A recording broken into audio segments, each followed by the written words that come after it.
Hello. The unit I shall demonstrate today is this straight, slim skirt you see here on the form. This skirt is considered a basic pattern as well as the bodice. This bodice too is the basic pattern. Because it is a close body fitting, it's considered a foundation pattern for the development of many other styles in a pattern making procedure, and is a sloper tool used by pattern makers and designers alike. However, designers use this pattern just as it is as part of classic styling in the same way that they would use the bodice that is attached to it. As a total dress unit, this is considered a sheath type dress, although there is a seam at the waistline. And both these patterns are a set of sloper patterns in pattern making development. Notice that the balance of the cross grain is maintained at the hip as it is at the bodice. There are two dots, however, in the front skirt, while there's only one dart at the bodice. There are two darts at the back skirt, while there's only one dart at the bodice. Notice again, however, that the darts at princess position on bodice and skirt line up in the back as well as the front. When these patterns are being used as a dress, it is important that the two darts be lined up. Now, in developing the pattern for the skirt, we have to identify the widest point of the hip, as that location is the control point for the appropriate balance and fit of the skirt. The length of the skirt is a variable.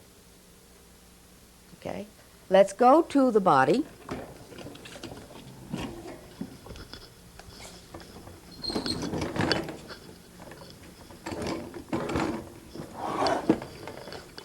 And locate the widest point of the hip by measuring from center front around to center back. On the average, the 7-inch level has been found to be a good wide point location. However, many times the 9-inch level proves to be wider because it involves the buttock area of the body. Because of that, most pattern makers, and we do here, prefer to use the 9-inch level as our location for the cross grain. So let's identify that 9-inch level at the center front and sink a pin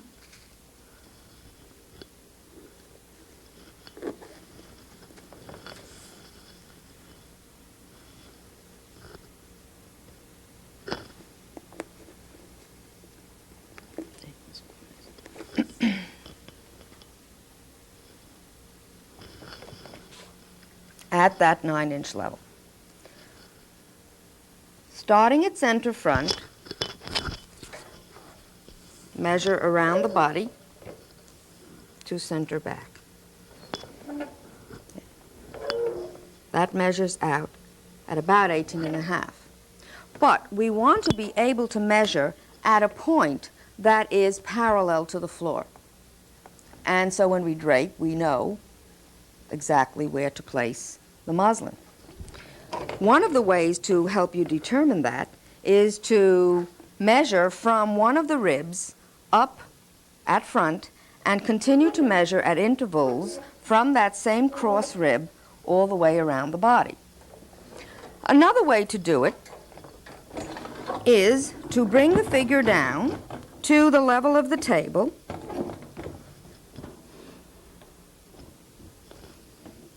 so that the position pin rests at the top of the table. And using the table as your guide, sink pins at intervals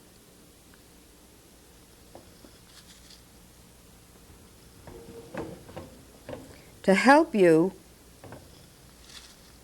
get the parallel position accurately. I'm not sinking it yet.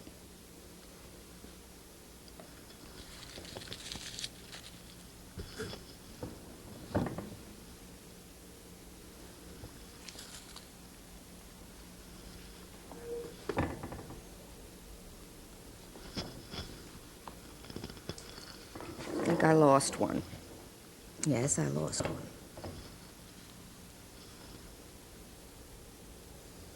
Okay. Having identified the level, we can now sink the pins, slipping it right under the muslin casing.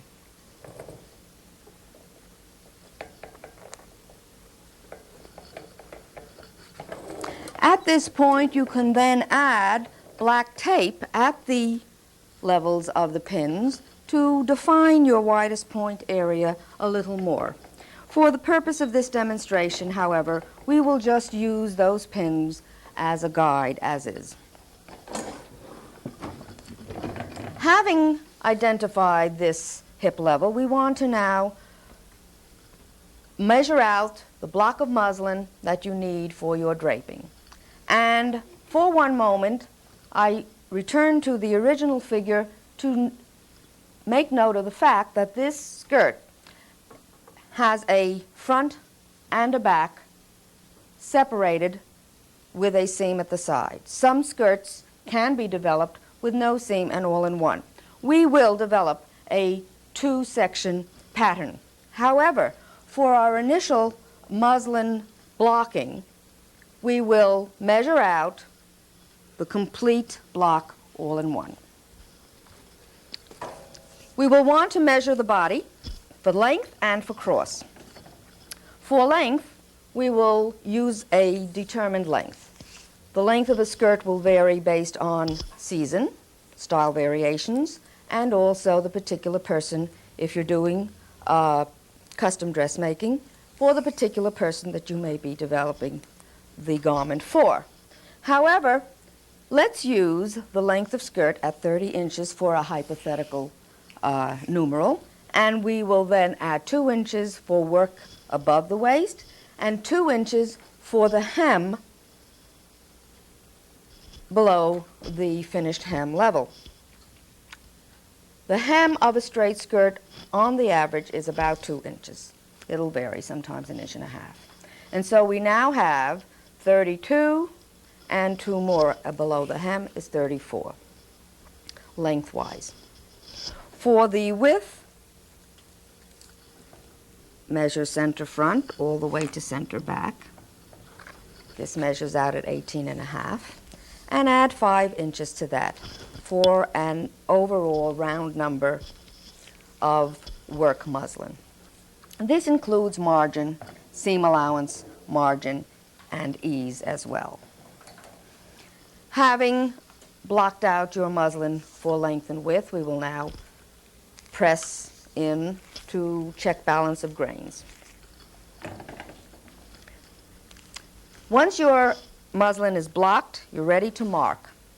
And when we mark, we will start at center front, draw in the lengthwise grain 1 inch from the edge, identify location of waistline with a cross mark at the waistline level, 2 inches down from the top. Then we want to know the level of the hip line, 9 inches down from the waistline. And we will draw a cross grain all the way across the muslin from the center front across.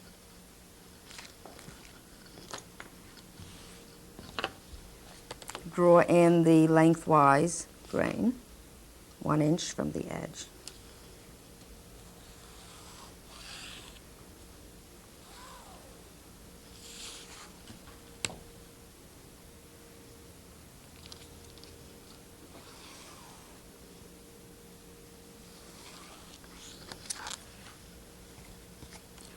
2 inches down from the top, waistline cross mark. 9 inches down from the cross mark, hip level.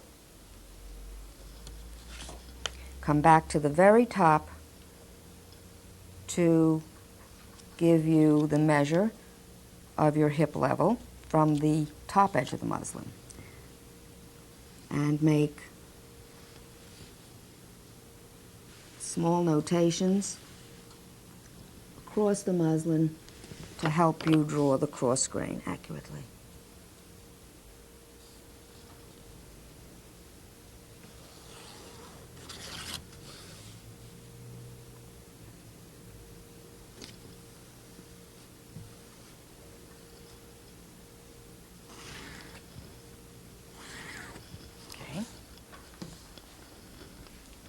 Cross mark at waistline, hip line, across muslin, along cross grain.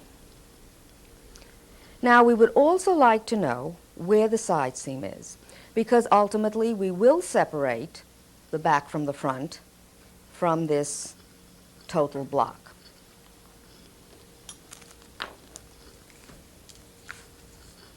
At center front, at widest point, measure around to the side seam. Okay. And when you measure, measure to the outside of the seam line. Okay. It measures out at 9 1/4. We want to add to this close body measure enough ease for comfort. We add 1/4 inch for ease. So the total measure will be 9 1/4 plus 1/4, 9 1/2. At the hip line, from center front, measure over 9 1/2, and at that point, place a cross mark. That will be the location of your side seam, which will follow the lengthwise grain from the top of the muslin all the way down to the bottom. In order to get an accurate lengthwise grain through the measuring method, let's come back to the outer edge of the muslin, identify the total measurement, 9 1/2, 10 1/2, and mark in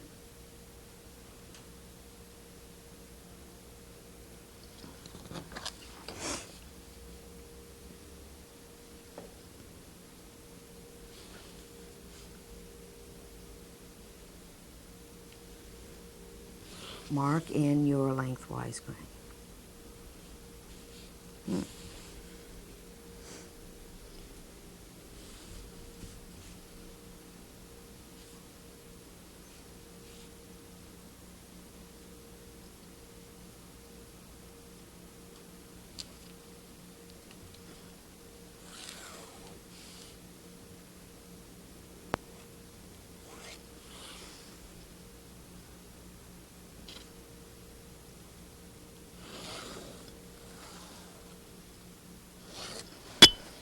This is your side seam.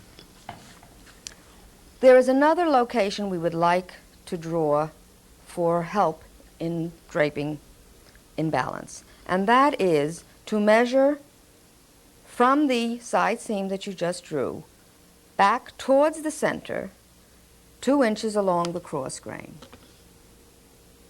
Okay. At that point, we will draw a lengthwise grain coming up to the top of the muslin only.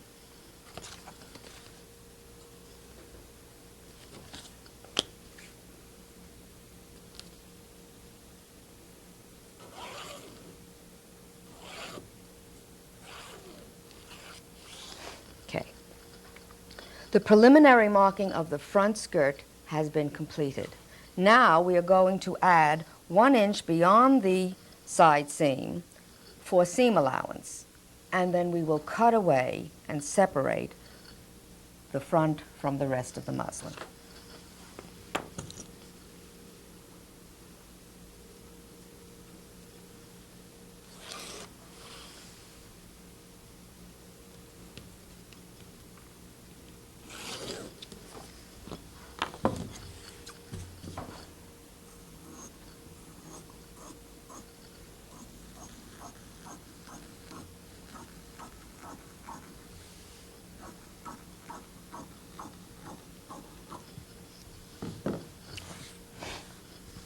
Having separated it, we can now proceed to mark the back. But before we do, let's pull away threads that are hanging off in portions on both sections.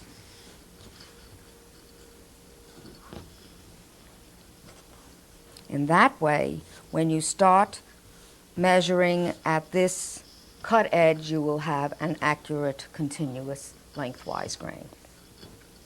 Now, just to reinforce the relationship of the panels, note that on the cut edges, right, we are locating ourselves at the side seam along these cut edges. Okay? We therefore want to draw the comparable side seam line for the back section. It's the front, the back. Measure 1 inch from the edge.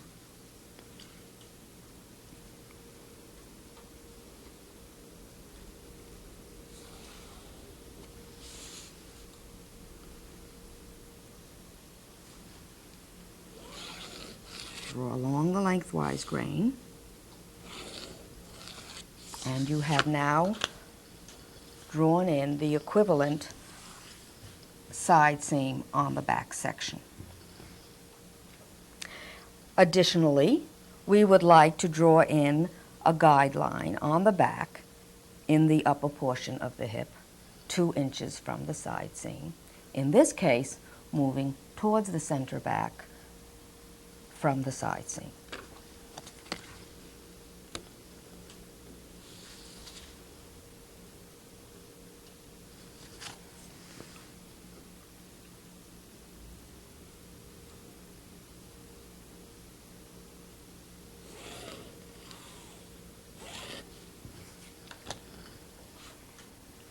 All right, we've completed with the comparable markings at the side seam area.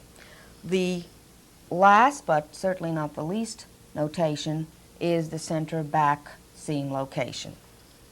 In order to know where the center back seam is, we have to know what the measurement is from the side of the body in the back to the center. Once again, starting at the outer side of the seam, along the widest point, measure the back. It's 9 3/8. Add 1/4 of an inch for ease. It's 9 5/8. Set the front aside for now, and working at the hip from the side seam, measure over 2. Identify the center back seam with a cross mark. Let's just check the measurement again to make sure that it's correct.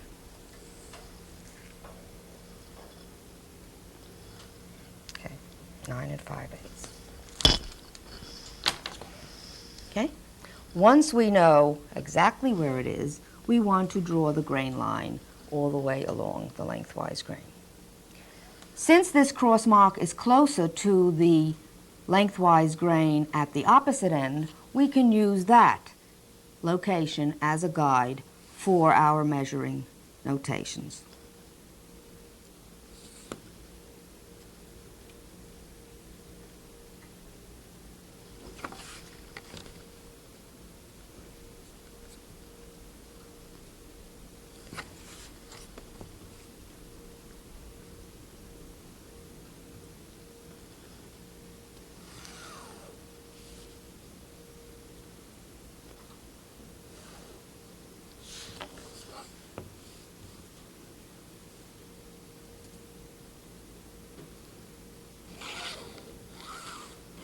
Now, the extra muslin that we have was within the extra inches that we added when we were blocking out in a general context. We don't need more than 1 inch margin. If you had 1.5 inches, that would be fine. But when you have as much as all that, it is advisable to cut away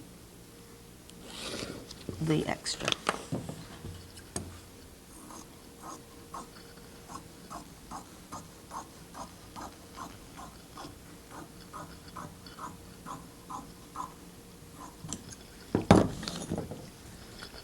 And again, having cut, we want to pull until we come up with one long continuous thread.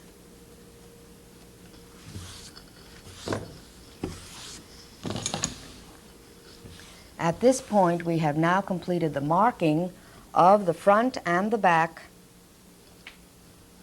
sections and are prepared to drape.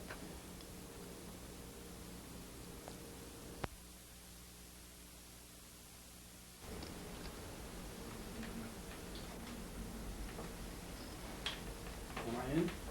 Yes, you're in. Am I in? Right there. That's where you should be. Okay. Standing by. Stand by.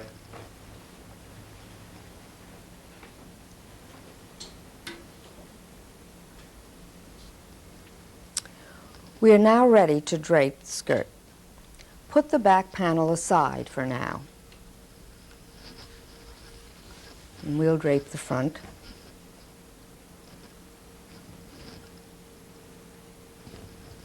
Turn seam allowance under.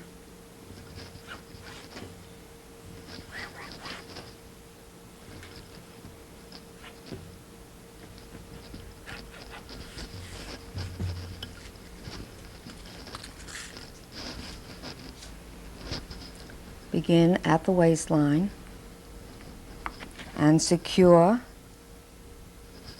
down to the bottom of the torso.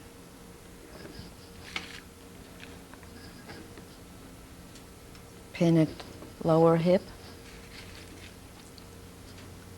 pin at upper hip. Okay.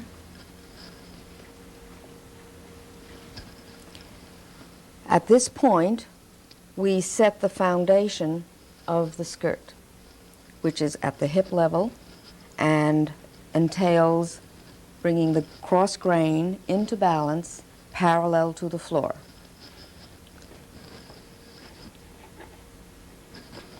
Okay. Remember, you did put pins at parallel positions, and you can feel those pins through the muslin to help you set the grain into balance. Smooth the muslin across the body, close to the body initially.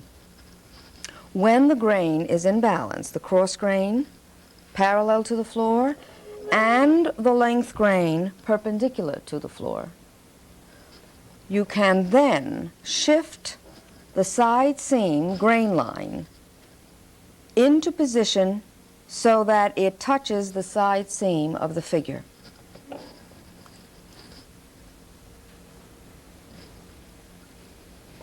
You are shifting the ease, which you placed in the preparation previously. You're shifting that ease into the body area.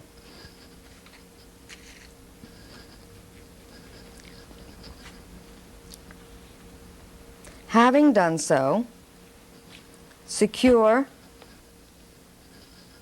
at the side seam to keep the cross grain and the length grain into balance. Hold the length grain down at the bottom of the torso to keep the perpendicular position.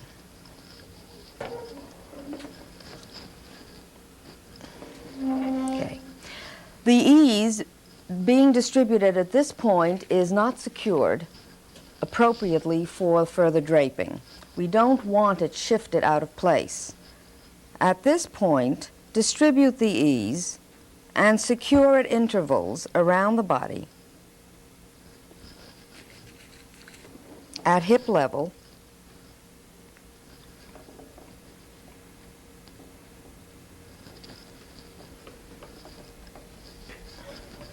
Sometimes it's necessary to bring the figure up a little higher so you can get a better perspective of the grain position.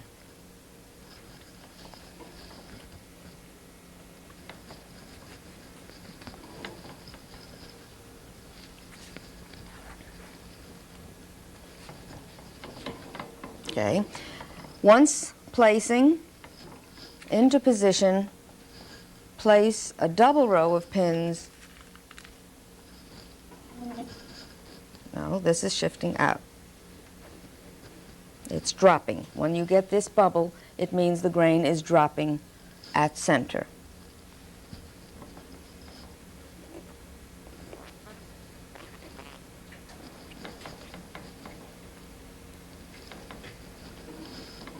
You see? That's a diagonal and an imbalance.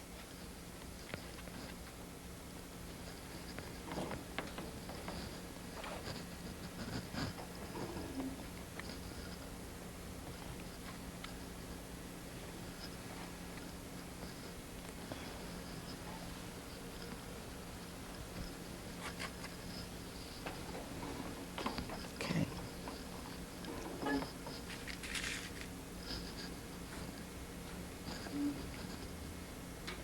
This is time-consuming sometimes, but important.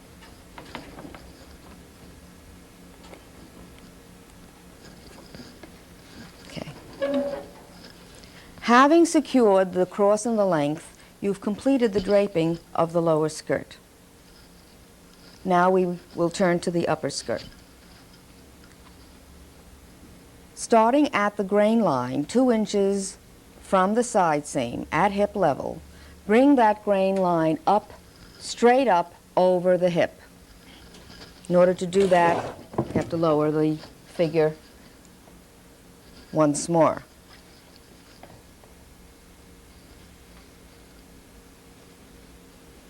All right.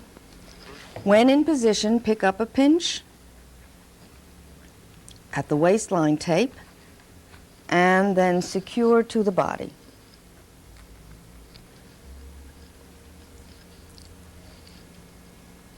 Move to the side seam and drape the upper hip from the cross grain at the hip level up to the waistline at the tape. Bring your finger so that it is smoothing the muslin against the body along the seam line to the waistline tape. We want to be sure. If any ease is pushing itself into that area, smooth it away. We want to be sure that there is no ripple or gap in the area of that hip from the seam line towards the back. Pin at tape. If in doing so you find a little extra fullness requires to be shifted over, we will allow it to remain in the waistline area, adjust it if necessary. If it's more than pushing over can contain, you could take up another tiny pinch. What happens here is dependent on the curve of the hip. The more curved the hip is at that point, the more adjustment might have to be made at that portion of the waistline. We must make sure, however, that the fit of the skirt is contained within the area from the seam to the front of the body, that there is no extra ease beyond that seam line. Having finished the fitting over the hip, we are now ready to fit the body in the area from center front to the side seam position. And this take-up that you see here is what's going to be worked into the 2-dart sloper development.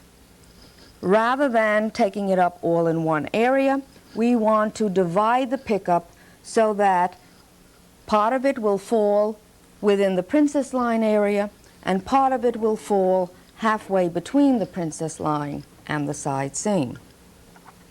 I say princess line for the first dart.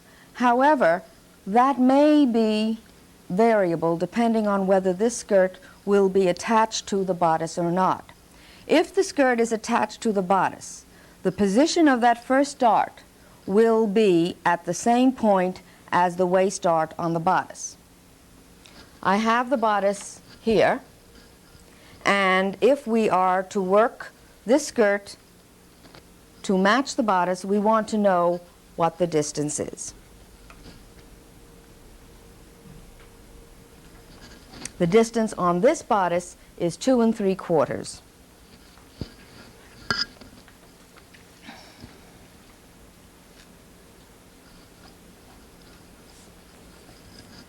Measure from the center front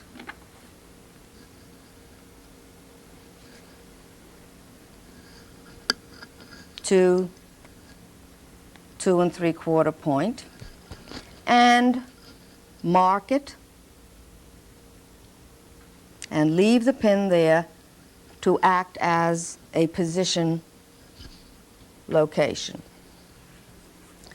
The distance between the first dart, which we'll refer to as the princess dart, and the second dart, which is just the dart between princess and side seam, we want to find that center position and mark it.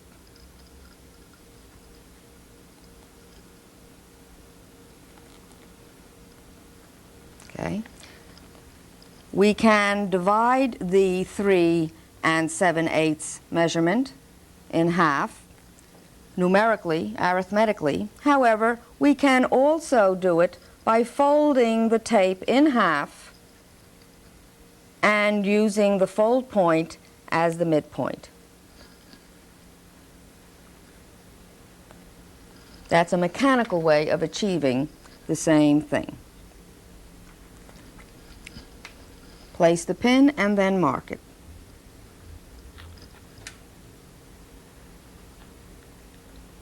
Okay. You now have the two positions identified. Dart 1, dart 2.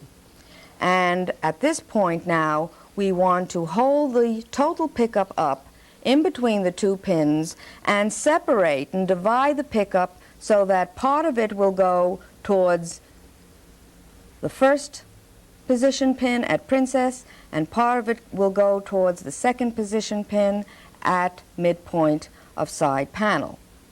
In order to help us divide this in a way that will give us a good fit over the hip, find the midpoint down at the hip area and locate the lengthwise grain at that midpoint. Follow that lengthwise grain up towards the waistline, bringing it straight up towards the waistline. Then secure it in between the two darts at waistline tape to hold into position. Okay? Now, at this point, shift the fullness on one side over to position pin and shift it so that it stops precisely at the pin. The pin will not allow it to go further. Having done that, crease on the fold. Do the same thing to the other dart, pushing the fullness over until the position pin stops you. Crease on the fold. Then, from that point, if things look like they're going well, if there is no diagonal pull in either direction, we can proceed to the next step, which is to fold from the waistline down to the lower portion of the dart in the vanishing point area along the lengthwise grain.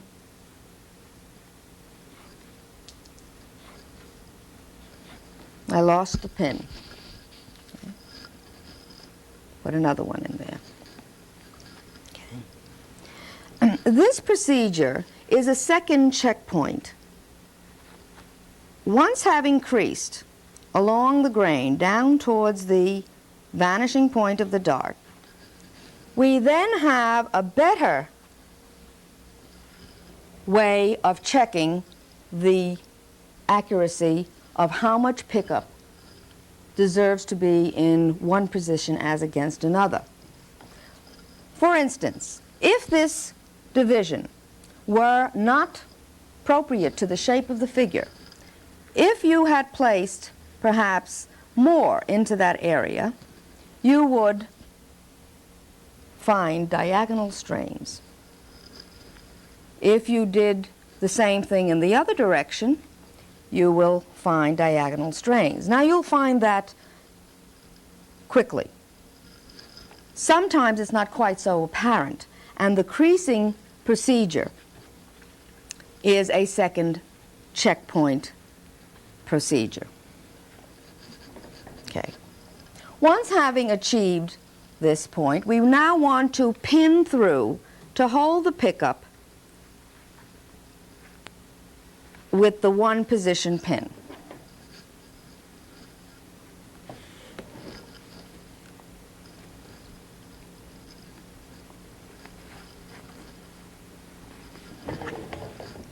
Okay. It looks a little tight. Perhaps I took it up too tightly. A thread or two sometimes makes a big difference.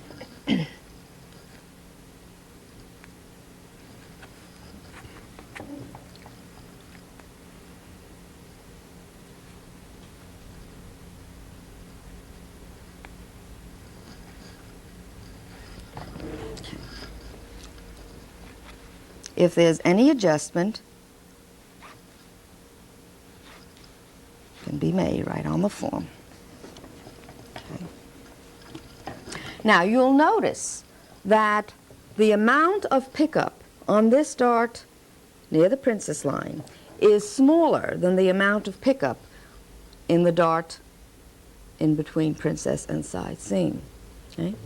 The amount of pickup is sometimes equal and sometimes not equal. That amount will be determined by the shape of the figure. You'll notice that the shape of the figure is flatter towards the center of the body than towards the side of the body. And because of the difference in the contour of the body at different locations, the result of shaping, in darting particularly, becomes a variable. The same variable will occur in how long the dart will be. Because of the different contour at the different areas of the body, you'll find that the dart may be equal in length, or you'll find perhaps that one dart may be a little longer than the other. If there is any flexibility, it's preferred to keep the darts equal. However, if the body does demand the difference, we go with the demand of the body. Let's identify at this point what the vanishing point of the darts would be. Smooth against the body and tentatively shift the ease that is occurring in the lower portion of the skirt, shift it away, and in that way you can get a truer estimate of the body demand. Okay. Seems that the dart disappears somewhere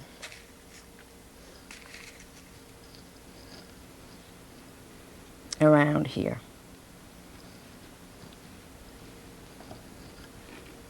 Well, it could be a little shorter even, perhaps just a shade higher. All right? Do the same thing to the other dart.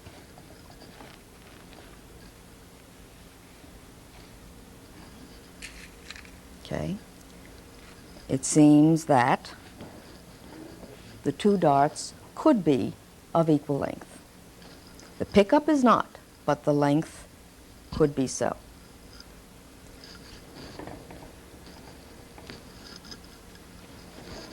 Having determined the vanishing point of the dart, you've now completed the draping of the front skirt.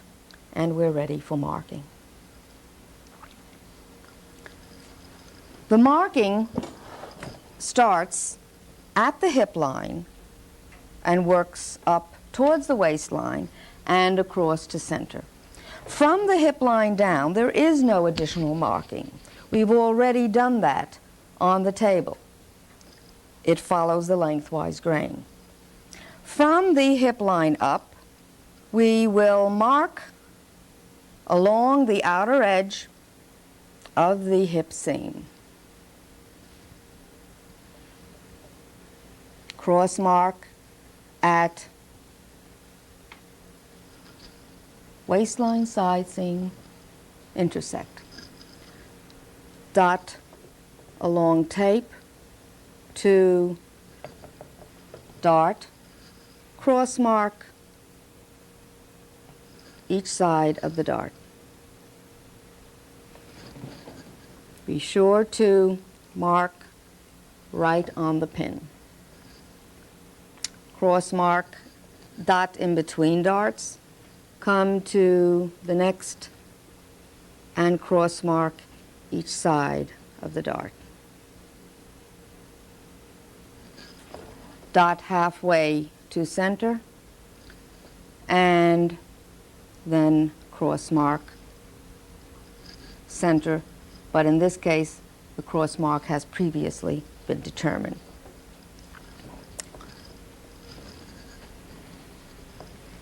Okay, we have now marked the skirt. We're ready to remove it from the form for the truing process.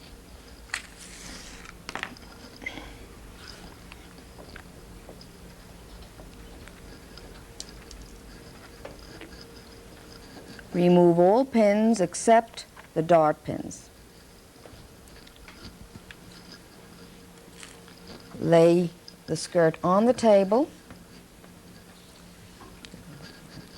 Check the accuracy of your markings. You might have made an adjustment on the form.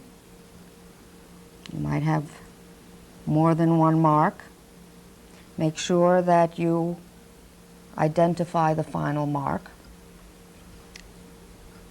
Then open your pin, take your pins out, open your darts, and make a very light notation to identify the vanishing point of your dart. Now, we will true our darts first. Notice, again, the pickup of the first dart is quite a bit smaller than the pickup of the second.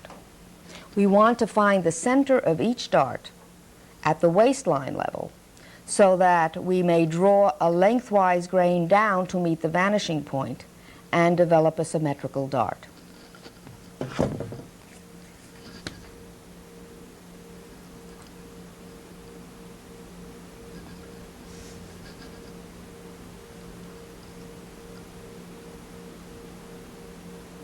See now. Right.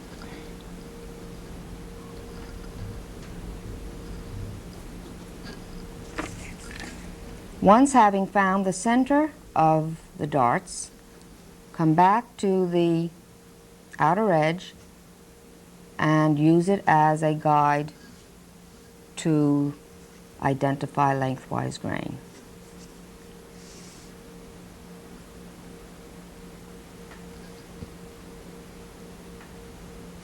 Cross mark at vanishing point. Draw your lengthwise grain and proceed to the next dart.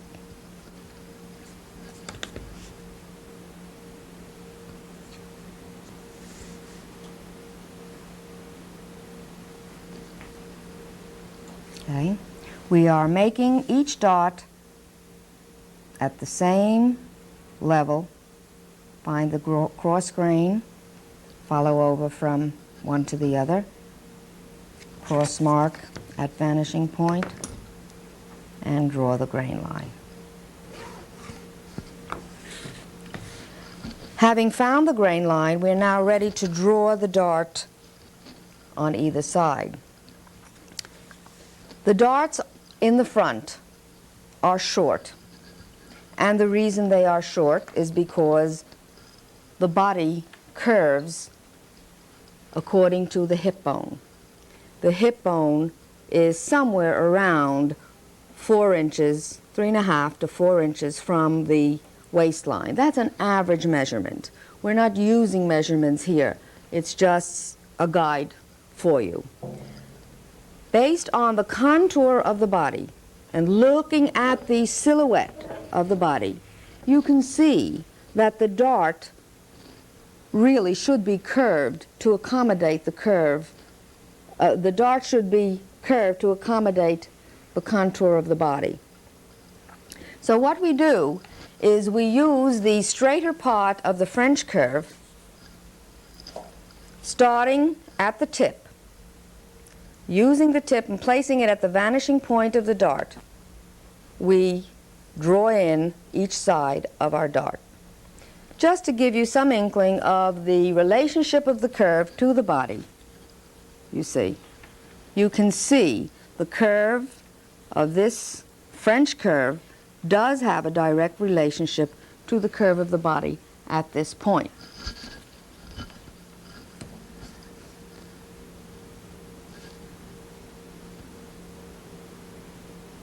The tip of the French curve connecting to the waistline intersect. Okay? Flip the curve over and draw the same line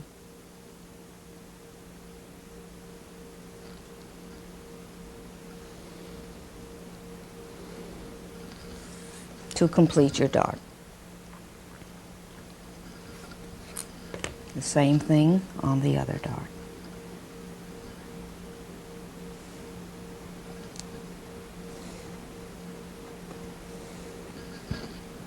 Flip the curve over.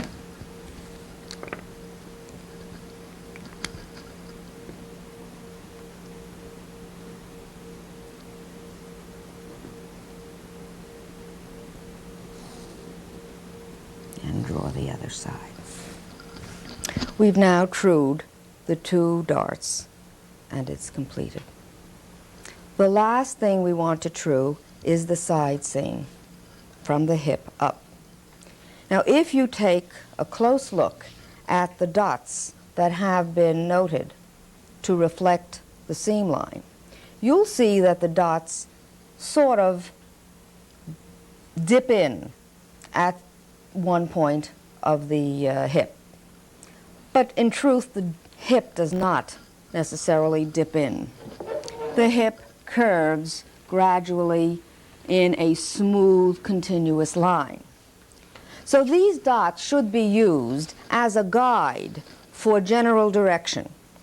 And what you will do is you will use your hip curve and shift the hip curve, adjusting it until the contour of the curve reflects the general contour of the upper hip. And so that the line that you get when you make the transition from the straight grain at lower hip to the curve of the upper hip is a smooth, continuous transition.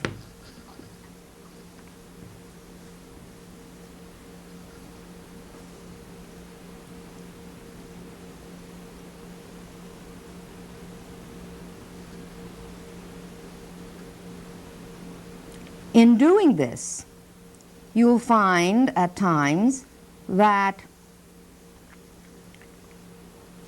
the hip curve will not touch every single dot that you've made. However, the curve itself is relatively true to the direction that you've noted. We've now completed the truing of the front and can go on to the next step.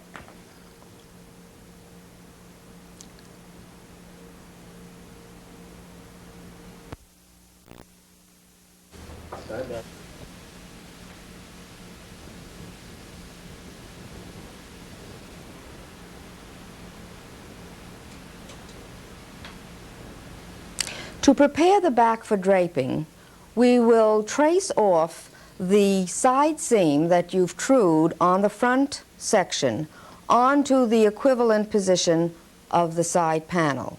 In this way, we'll guarantee that both side seams on the front and the back are shaped exactly the same way and therefore retain the symmetry in developing skirts for use with plaids and stripes.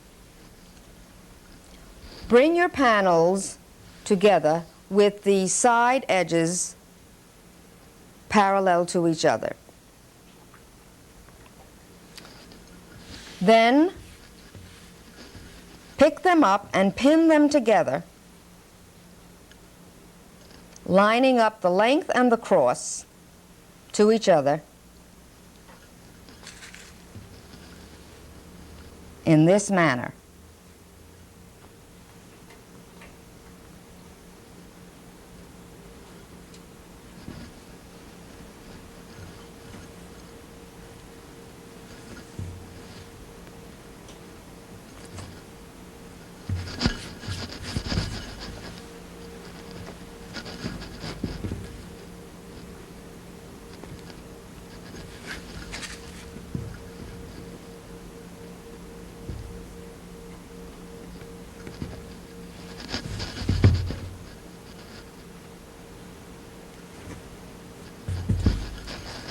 Having secured the grains so that they don't slip from position, we will trace the upper hip area from cross grain to waistline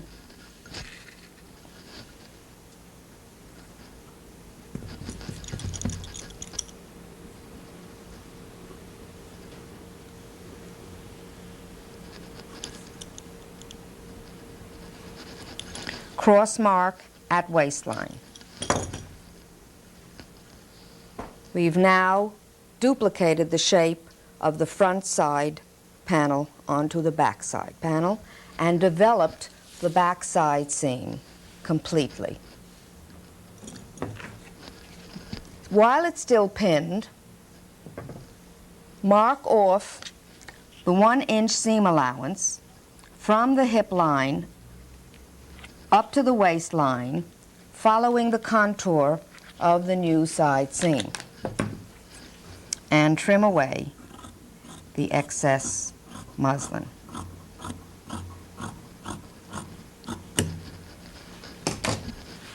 Take note of the difference between the shape of the hip from the grain line at the hip up to the waistline compared to the continuation of the lengthwise grain coming up from the hip to the waistline.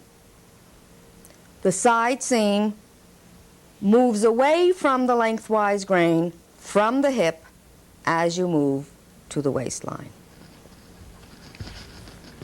Separate the panels.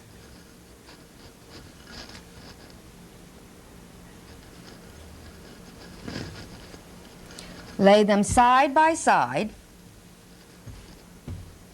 Turn under the seam allowance of the front. Pin the front to the back while it is on the flat.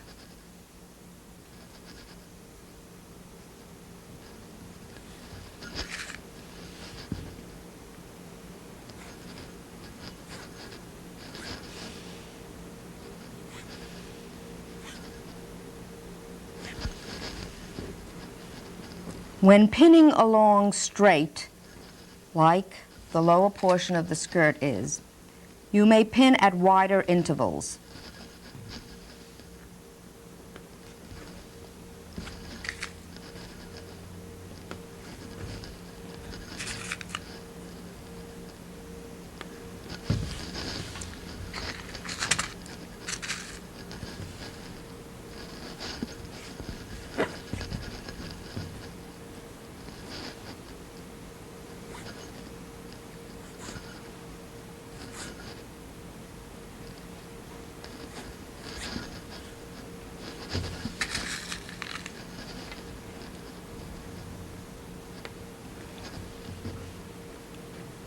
In the curve area of upper hip, the pinning may be closer for better control.